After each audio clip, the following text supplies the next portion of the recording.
Home Minister Amit Shah na share lauduna Manipur gi matangda ngasi nungthil revenue meeting pangthokre. Hauzik Manipur da oriba security gi fibam gi matangda Union Home Minister Amit Shah na share lauduna ngasi nungthil pung mari taba matamda Union Home Minister gi office ki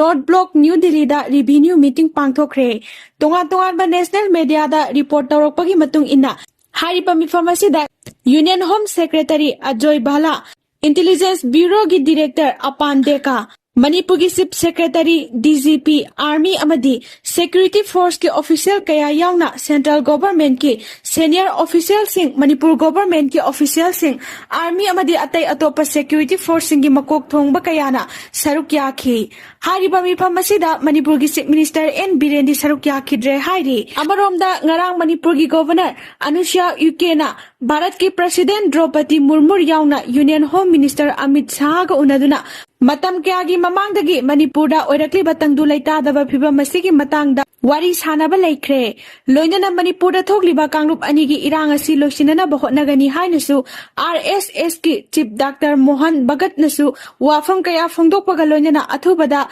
Manipur gi mahusagi oiba phibam adu hanjilhanana bahotnagani haina haukhiba June 10 da phongdokhiba laikhrabani. Panba yai madudi kuki amadi maitai kangrup anigi marakta hatna sunaba thodok kaya thokibaga loinana hojik fawbada mioi taniga kunga mangarom laikhidre mioi lising yankhai romna lanjenaduna tongan ba relief camp singda lairibani.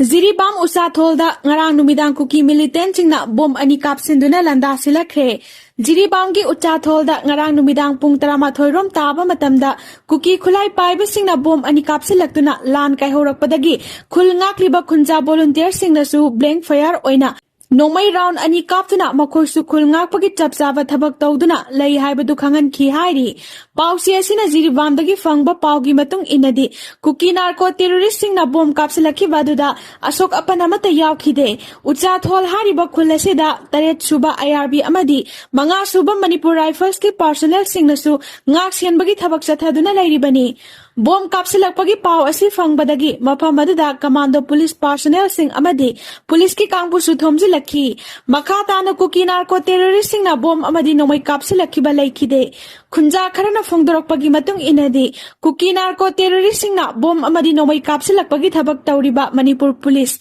IRB amadi MR gi kangbuna handuna nomai kapa tawde. Khunja singna nomai kapsinduna kuki militant sing takthokna ba hotnabiyo haijaba matamdasu Mathak thongbagi order phangdana nomai kapa yade haina paukhum pikhi hairi. Khunja singna makha tana phongdorakpagi matung ina Jiribam ki Uchathol hariba khulasigi Nagyeta kuki amadi Mar Singh tai aduga Uchathol gi awang thangbada 8 suba IRB gi headquarter lei makha thangba sarukta Bhartiya Railway Construction Company lei hariba mafam asiga naknaba chingi sarukta kuki narco terrorist singi bunker kaya saduna leiri. Mafam adudagi Uchathol khultamna nongmaiga loinana bom kapsinduna landarakhibani. Maduna mafam aduda lairiba kuki militant singi bunker adu thugaiduna makhoi takthok trifawba khunja sing laitana leiba ngamloi. Ngarang bom ani kapsilakpa adu khul yawba ngamdana mafam duda taduna pokhaibagi Ashok apan yawkhidabani. Khunja sing di numit hek tarakpaga kari thokadagi khanbada tumpham chafam khangdana leiri. Maram aduna Manipur lenga ki maikaidagi matik chaba security force thajin biraktuna Khunja sing ngak sianbagi thabak paikhat piu loinana kuki militant singi laifam amadi bunker sariba sing security force ki kangpuna khanglabanina athuba matamda takthok piu haina su phongdorakhi. Jiribam gi tongan ba polam sing puduna Imphal thorakpa gari sing kuki singna lambi thingbadagi thorakpa ngamkhidre. Thauna faba CM Biren laktuna lambi thatuna gari sing thokandriba kuki sing taktho hairakli. Kuki narco terrorist sing na Jiribam da landarakduna mi hatpa amadi yum mai paktakna thabagi thorakliba achauba irang asina maram oiduna haukhiba June 3 tagi Imphal thokpa yadana Jiribam gi tongan ba mafam singda panduna leirakhiba tongan mal pusilakpa truck gari chamaga 18 rom ani suba face oina ngasi ayuk CRPF personnel singna security escort tawduna Imphal thorokpa hawbada kuki singna lambi thingjinduna thamkhibadagi Imphal thokpa ngamdana leiri. Oriba phiba masida maripak ningba mathauna faba Chief Minister N Biren thokdok thokfam da khudakta lakpiduna lambi thingduna thamliba kuki sing takthok pina ba gari driver kayana haijarakli ꯄꯥꯎ ꯑꯁꯤꯅ ꯍꯥꯏ ꯅꯍꯥꯜ ꯃꯈꯩ ꯖꯤꯔꯤꯕꯥꯝꯒꯤ ꯇꯣꯉꯥꯟꯕ ꯃꯐꯝ ꯀꯌꯥꯗ ꯄꯟꯗꯨꯅ ꯂꯩꯔꯝꯕ ꯃꯥꯜ ꯄꯨꯁꯤꯜꯂꯛꯄ ꯇꯣꯉꯥꯟꯕ ꯒꯥꯔꯤ 119 ꯑꯁꯤ ꯉꯁꯤ ꯑꯌꯨꯛ ꯑꯉꯟꯕꯗ CRPFꯀꯤ ꯄꯥꯔꯁꯣꯅꯦꯜꯁꯤꯡꯅ ꯁꯦꯀ꯭ꯌꯨꯔꯤꯇꯤ ꯑꯦꯁꯀꯣꯔꯠ ꯑꯣꯏꯗꯨꯅ ꯏꯝꯐꯥꯜ ꯖꯤꯔꯤꯕꯥꯝ ꯂꯝꯕꯤꯗ ꯏꯝꯐꯥꯜ ꯇꯝꯅ ꯊꯣꯔꯛꯈꯤꯕꯅꯤ꯫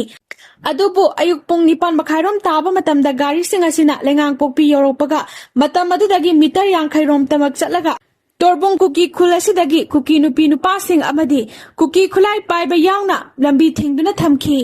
ꯇꯕꯨꯡ ꯍꯥꯏꯔꯤꯕ ꯃꯐꯝ ꯑꯁꯤ ꯇꯃꯦꯡꯂꯣꯡ ꯁꯕ ꯗꯤꯚꯤꯖꯟꯒꯤ ꯃꯅꯨꯡ ꯆꯟꯅ ꯇꯧꯁꯦꯝꯒ ꯊꯪꯅꯅ ꯂꯩꯕ ꯀꯨꯀꯤꯁꯤꯡꯅ ꯇꯥꯕ ꯈꯨꯜꯅꯤ ꯍꯥꯏꯔꯤ꯫ ꯄꯥꯎ ꯑꯁꯤꯅ ꯍꯥꯏ ꯂꯝꯕꯤꯗ ꯎ ꯋꯥ ꯑꯃꯗꯤ ꯅꯨꯡꯅ ꯆꯤꯡꯕ ꯊꯝꯖꯤꯟꯗꯨꯅ ꯂꯝꯕꯤ ꯃꯌꯥꯏꯗ ꯀꯨꯀꯤ ꯅꯨꯄꯤꯁꯤꯡꯅ ꯐꯥꯟ ꯊꯥꯗꯨꯅ ꯊꯝꯖꯤꯟꯗꯨꯅ ꯂꯩꯈꯤ꯫ ꯒꯥꯔꯤꯁꯤꯡ ꯑꯦꯁꯀꯣꯔꯠ ꯇꯧꯔꯛꯂꯤꯕ CRPF ꯄꯥꯔꯁꯣꯅꯦꯜꯁꯤꯡꯅꯁꯨ ꯂꯝꯕꯤ ꯊꯤꯡꯂꯤꯕ ꯀꯨꯀꯤ ꯅꯨꯄꯤ ꯈꯨꯖꯣꯛ ꯈꯔꯅ ꯑꯥꯏꯟ ꯀꯥꯏꯕ ꯊꯕꯛ ꯐꯣꯡꯅ ꯆꯠꯊꯔꯛꯂꯤꯕ ꯑꯗꯨ ꯇꯛꯊꯣꯛꯄ ꯑꯃꯗꯤ ꯇꯟꯈꯥꯏꯗꯨꯅ ꯒꯥꯔꯤꯁꯤꯡ ꯆꯠꯍꯟꯕ ꯉꯝꯈꯤꯗꯦ ꯍꯥꯏꯔꯤ꯫ ꯒꯥꯔꯤ ꯗ꯭राꯏꯚꯔ ꯀꯌꯥꯅ CRPF ꯄꯥꯔꯁꯣꯅꯦꯜꯁꯤꯡꯗ ꯂꯝꯕꯤ ꯊꯤꯡꯂꯤꯕ ꯀꯨꯀꯤ ꯅꯨꯄꯤꯁꯤꯡ ꯈꯨꯂꯥꯏ ꯄꯥꯏꯕ ꯀꯨꯀꯤꯁꯤꯡ ꯑꯗꯨ ꯇꯛꯊꯣꯛꯄꯤꯅꯕ ꯍꯥꯏꯖꯕꯗ ꯇꯥꯕꯤꯗꯅ ꯇꯛꯊꯣꯛꯅꯕꯒꯤ ꯊꯕꯛ ꯑꯃꯠꯇ ꯄꯥꯏꯈꯠꯇꯅ ꯂꯩꯈꯤ꯫